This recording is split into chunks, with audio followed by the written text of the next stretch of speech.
আসসালামু আলাইকুম। কিছু কথা বলবো সবার জন্য।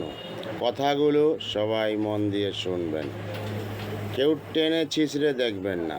কেমন কথাগুলো আমাদের সবার মূল্যবান গুরুত্ব কথাগুলো। তাই কথা হলো কি জানেন? কথা হলো আল্লাহ পাক আমাদেরকে দুনিয়াতে পাঠিয়েছেন আল্লাহর ইবাদত করতে।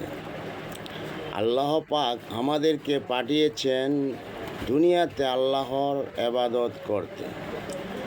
আমরা কাগজের টুকরা, যেমন টাকা তো কাগজের টুকরা, টাকাটা সেই টাকার কথাই বলছি। কাগজের টুকরো জোগাড় করতে দিনরাত এক করে ফেলছি।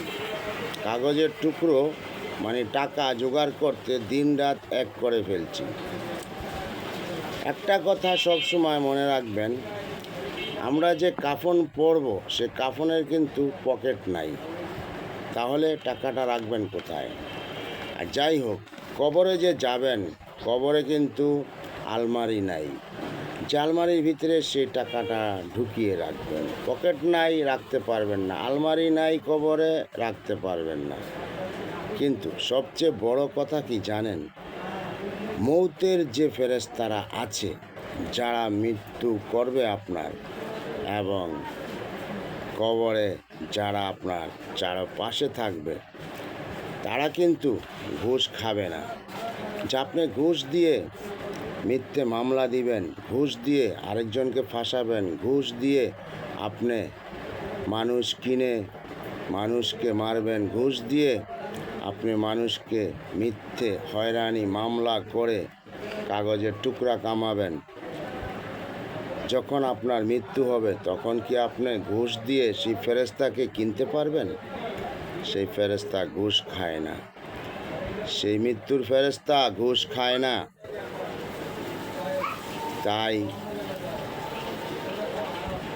তাহলে কেন আমরা এত পাপ করতে আছি, এত গুনাহ করতে আছি? কেন আমরা এত পাপ করতে আছি, এত গুনাহ করতে আছি? আমাদের কি সেই দিনের কথা মনে নাই যে আমাদের মৃত্যু হবে, একদিন আমরা চলে যাব, আমাদের কাফনে পকেট থাকবে না, কবরে স্টিল আলমারি, দরজা জানালা কিছু থাকবে না, সন্দুক থাকবে না, ব্যাংক থাকবে না, এবং যে ফেরেশতা এসে মৃত্যু করবে তাকে ঘুষ দিয়ে মৃত্যুর থেকে বাঁচতেও পারবো না, সে ঘুষ খায় না।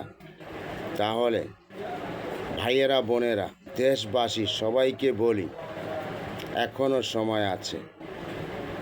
গরিব অসহায় মানুষদেরকে হেনস্থর করবেন না, গরিব অসহায় মানুষদেরকে মেরে বড়লোক হবেন না।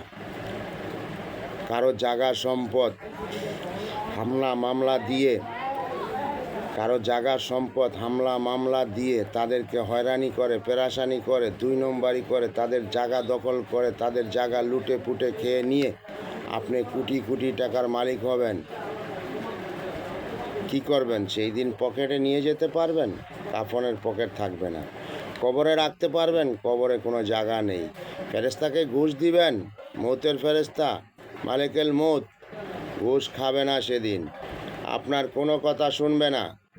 এখন দুনিয়ার বুকে টাকা দিয়ে আপনি সব কিছু কিনে ফেলছেন, সবাইকে টাকা দিয়ে কিনে বিভিন্ন ধরনের জুলুম করতে আছেন।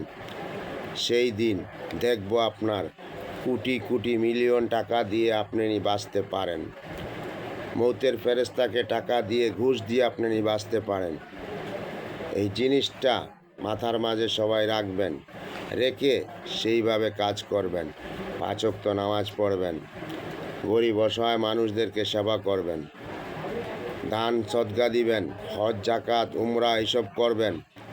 গুনাহ করেছেন প্রতিদিন মাপ চাইবেন, তওবা করবেন আল্লাহর কাছে। যদি আল্লাহ পাক আপনার কথা শুনে আপনাকে মাফ করে। অনেক কথা বললাম, মনে কিছু নেবেন না। ভালো থাকবেন সবাই। আল্লাহ হাফেজ। আসসালামু আলাইকুম।